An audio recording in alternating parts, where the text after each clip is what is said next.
Welcome to the Monday Kickoff, everyone. Hope you guys are having an amazing Monday, an amazing start of the week. As usual, in today's video, we're gonna have a full breakdown of all of the events coming to Raid Shadow Legends this week. And oh boy, we've got an insane summon rush starting tomorrow. Someone actually asked me on YouTube the other day, Skratch, do you think they will do a 1+1 Sacreds during a summon rush? And I was like, you know what? It's a very high probability that they will. And a lot of people were like, no, Skratch, they've never done it before. It's never going to happen. Well, guess what, guys? It is going to happen. And on top of it, we have some juicy champions in the menu. But before we dive into it, if you enjoy the content, smash a like, subscribe to the channel, drop a comment, help out with that YouTube algorithm. Basically, guys, I do want to give you a quick reminder, as usual, in every single video that we are doing, where we are breaking down all of the events, and it's kind of like setting you, preparing you for the beginning of the week. Make sure you guys are completing your clan quests. Make sure you're purchasing all of the goodies from the clan shop if you have to. And holy moly, I have no idea how I just ended up with 32,000 clan gold. But you know what? I need to get this silver because, my god, I was like on 8,000 a few weeks ago. Some voodoo magic happened. I guess the Chimera and everything else, it just adds up, especially if you're not buying most of the stuff from here. I stopped purchasing the counterattack accessories ages ago, right? So there we go. That's good. Getting a bit of silver is helpful. Same thing goes, of course, for the bazaar. Now, thankfully, I still need to get used to this system, but you can click on directly from here. If you need to purchase any goodies from here, make sure you do it just on time for me to get a sacred shard, to get 500 points in the summon rush. I will have to grind a bit of tag team arena today, but either way, I'm going to be able to get that done. We do have a new spirit summoning pool. Now, I was really expecting that they will do maybe a guaranteed for the Cheshire Cat. Seems like not yet. Maybe they will, maybe they won't. Maybe they won't do any guarantees whatsoever this time around, or maybe they're just going to milk us all before doing a guaranteed on one of the new champions that was introduced with the Alice in Wonderland event. Pretty solid champion, very good damage, amazing in the Hydra clan boss.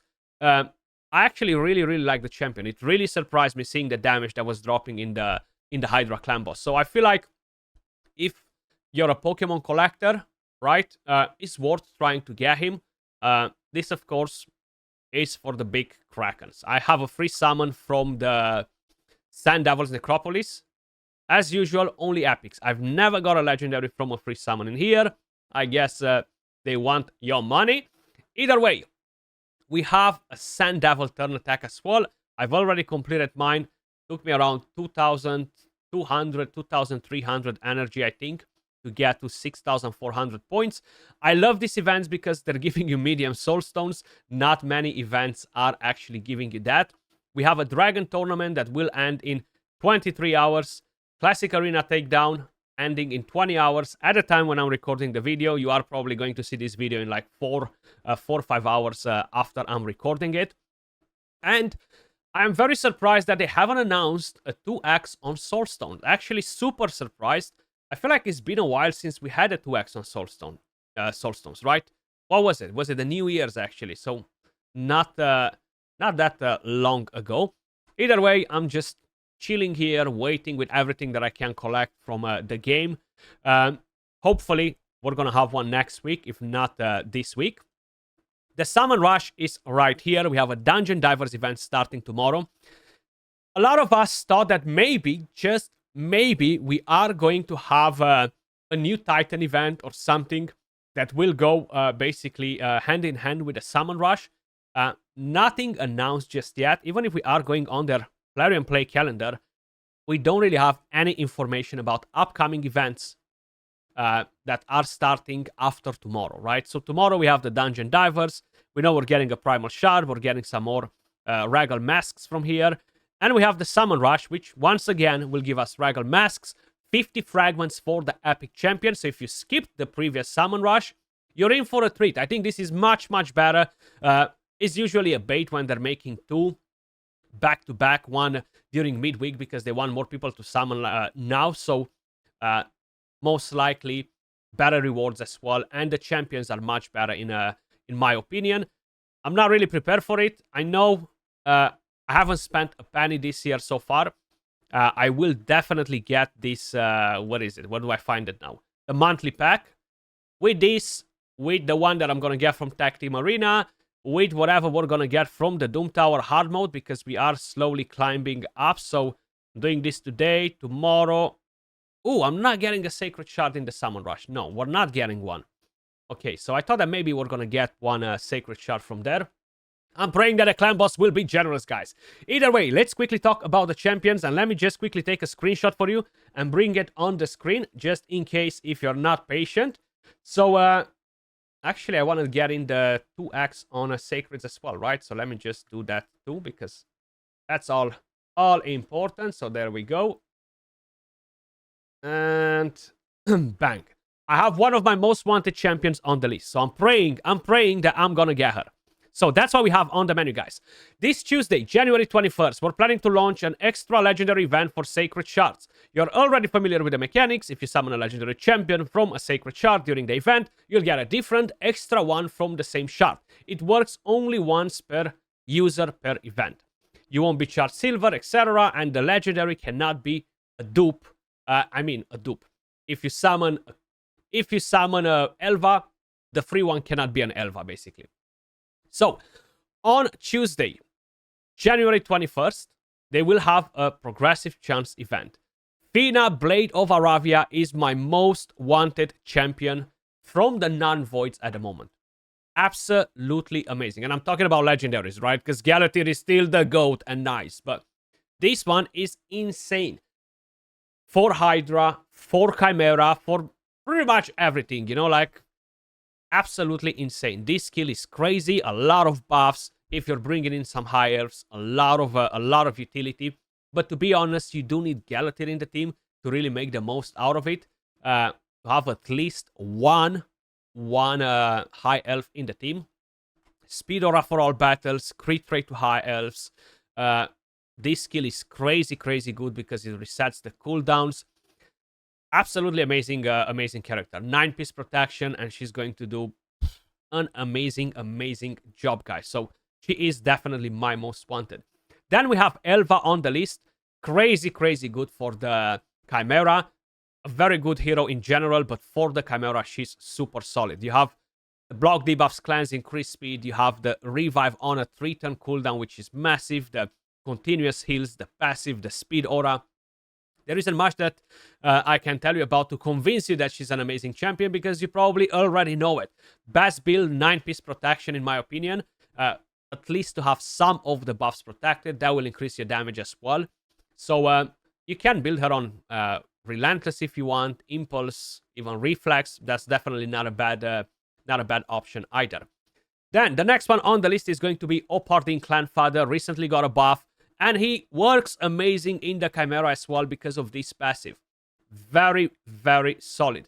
Now, you can build a team around him where you're constantly increasing the duration of buffs, so you keep continuous heals on for pretty much the entire fight, more or less, right? If they're protected, and you're gonna do some crazy things because you're gonna get so much Termiter. Of course, it's not as effective as a Cena because she boosts the Termiter on all allies rather than on an ally, when a continuous heal buff activates, basically. But he's very solid too, and he has a pretty decentish cleanse, I would say, with immunity and a bit of an extra healing from here. Overall, I actually really liked Opardin when I've tried him. I've done a video on him. Feel free to check it out. Really nice buff for this champion. Then we have Kaja the Rai. Not a bad champion. I still haven't summoned mine from the fragments. That's because I don't really need her at the moment, but she's not bad. Speed aura for all battles. You're getting the revive. If you pair her with Timmy the Fool, let's just say you can do some funky things, but even on her own, she's not bad. It's nice that she's giving Termiter, immunity. I wish this would have been for 2 turns and you're getting a full cleanse. It would have been amazing, but hey, it is what it is. Definitely not a bad champion. Good for progression, good to carry you. And I've seen some people using her sometimes in a live arena in Gold 4, for example. Then we have Minaya. I mean, Minaya sucks, guys. That's it. I'll leave it there. Not worth investing in this champion. She needs like a million books, and she's just really, really underwhelming for a legendary champion. I think she got buffed like twice or something like that. She still sucks. I'm not a fan of the champion. I'm not saying that she cannot help you with progression or anything like that, early game, mid game, but she's just not even a mid-tier champion in my opinion. Then moving on to the next one, guys. Of course, we have Cardiel, the sexy man. Every month he's on the 15x progressive chance. This is of course from Voids. Very solid champion. Very powerful in the Hydra, good in Arena, good in a lot of other content, Fire Knight, etc., Curse City. Good even in the Chimera if you don't have different champions. I do like that he can put the True Fear, but it only works on champions. So this doesn't work in the Chimera, unfortunately, which kind of like really sucks, to be honest. It would have been amazing if was working on bosses as well. It would have been much better for the content, the revive on that, the healing, the buffs, the ally attack, which are all kind of like required for trials. Then we have Pramaria. Correct me if I'm wrong, but I think she got a buff recently. I've just got her recently as well. Speed aura for all battles, which is nice, 23%. AoE decrease speed with a chance to put fear. A chance to stun right here, decrease the thermeter. Cleanse, immunity, and fills the thermeter on all allies. And you have a passive that's immune to crowd control debuffs. I think she's a decent champion. I know some people are like, Skratch, you're crazy. She does cleanse and all that, gives you immunity and thermeter. She's amazing. I don't think she's amazing, guys. You know, probably a lot of you guys will find her really helpful for progression, and I totally agree. For progression, I think she's a monster. The only thing lacking is a revive, but if you have a different reviver in your team while you're progressing, having so much crowd control, having the decreased speed, all of the buffs, the cleanse, she's going to be absolutely insane. But once you reach endgame, she's going to go downhill because there isn't much that she can do that other champions that are not Void legendaries can't do. Then, on Wednesday, we have a bunch of different champions, starting with a faction unity that I personally don't have, and to be honest, I think I would like to get him, even though I don't have a double Taras. That is Aislinn the Stalwart. Very good for siege modes, guys. Basically, there are all of these restrictions where you gotta use champions from a specific faction, etc. You don't have to, but you have the option to select it, right? It's massive because it really creates a lot of difficulties for other clans when they're attacking your posts in the siege. And he's very strong for it, and that's mainly because of this skill right here, the passive. You can build him on quite a few different sets. Stone skin plus a bolster. You can build him with supersonic plus a stone skin or other sets. You can get some funky things going on with Aislinn. Then we have Helicat. Helicat is still a good champion, sorry, but I feel like he's not as essential as he used to be 1 year ago, right? I still like the fact that he ignores shield and block damage with A1. You have a nice AoE attack with a decent shield, and you have the block damage and the increased defense after that expires, which is really nice. The counter attack from the passive, massive for progression, absolutely. Still useful for arena. To be honest, the meta changed quite a lot, and we're not really going in the live arena meta without buff strippers and all that, right? That's how we used to go before, when Helicat used to be at the top, and he used to be super annoying, right? He used to bring in a lockout or a buff strip, and they used to get instantly banned, and then Helicat was keeping you in the fight for 20 minutes or so. But now everything changed. That's why you're not hearing so much about him. But he can be pretty annoying. I've tried him in the Chimera. He just doesn't do enough damage. I do like that he brings the weaken and the block damage, which is going to be massive, and the shield as well, especially to help you on the ramp form. But I really struggle to get to that 1 key on Ultra Nightmare. Then we have Underpriest Brogni. Great for progression. He did lose a lot of value, especially since they nerfed Cadaver. You can run him in the clan boss if you want to. But then we have Wixwell. We have quite a few different options. Increases the value of shield. Lots of amazing buffs. He can remove a debuff from your allies. HP burn. The passive that reflects damage. I just wish this would work on the Fire Knight, to be honest, because it is a form of reflecting damage, so it should work on the Fire Knight, but unfortunately it doesn't. Then we have Queen Ancora, which I think she's absolutely amazing. I love the champion, super strong for arena. This revive is crazy good from this skill, because you're gonna get all of your skills on without having any cooldowns. The passive is crazy good as well, especially when you have Narcissus in the team too. This skill is nice. The only thing that she's really lacking is that she's not healing, basically. The A1 can be super annoying even if you're going in with lockouts.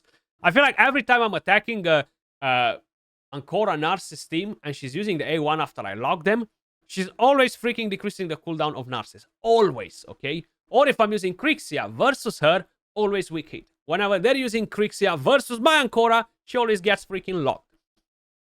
Yes, that's what's basically happening. Then we have Archbishop Pintroy.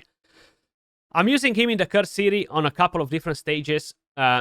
Yes, you're getting the increased accuracy, heal reduction, block buffs, which is nice if you need the block buffs in the Hydra, if you don't have better options. But to be honest, he's one of the weakest block buffs champion, because while he is bringing you the increased accuracy, a bit of healing and increased defense, it's so hard to fit him in the team as a support and remove other support champions for him. At least that's what's my opinion. So I could use better. I would go better with an Ugo. You get a defense down, you get a block buff, so then you don't have to think about, okay, I need a different defense down champion. You're getting a bit of a cleanse from Ugo. I don't know. That's my take on it. I'm not the biggest fan of Pintroy, and I've never really been his biggest fan. Then we have Marichka the Unbreakable, guys. Yes, everybody loves Marichka. She's very good. A1 is solid. You know the skills, right? I don't need to go over the skills. The passive is what really makes her crazy in the current meta, because she instantly revives the rest. It creates a lot of difficulty for the opponent. It slows down the fight, especially in Platinum Arena, even in the Siege mode. And that is really important because, hey, at the end of the day, we are playing a turn count game mode with the Siege mode. And she's still one of the top Void champions in the game. Surprised to see her on the list, and no Taras around, basically. But hey, maybe we're gonna get Taras next time. Or maybe we had him recently and I forgot. The next one on the list is going to be Amic Trunk Heart, guys. He was a fusion a while ago. Still a solid champion. I am using mine in the Iron Twins Fortress. I don't really think I'm using him anywhere else, to be honest. But you can use him in Arena if you want to. He has a very nice passive. You're getting this skill right here, which is nice. A shield, decrease the cooldown of skills. Unkillable taunt, shield, the A1 increases the value of shield. Not what it used to be when they released him, but hey. And an HP aura for all battles. Personally, I'm gonna try to go ham on Tuesday, guys, to try and get a Fina. I'm praying that the gods of RNG will finally give me one, because I've tried getting her on pretty much every single event. But as usual, let me know your thoughts in the comments down below. Which one is your most wanted one? Are you prepared with the 1+1 Sacreds, guys? Or you're not? Much love, and I will catch you all in the next video. Peace.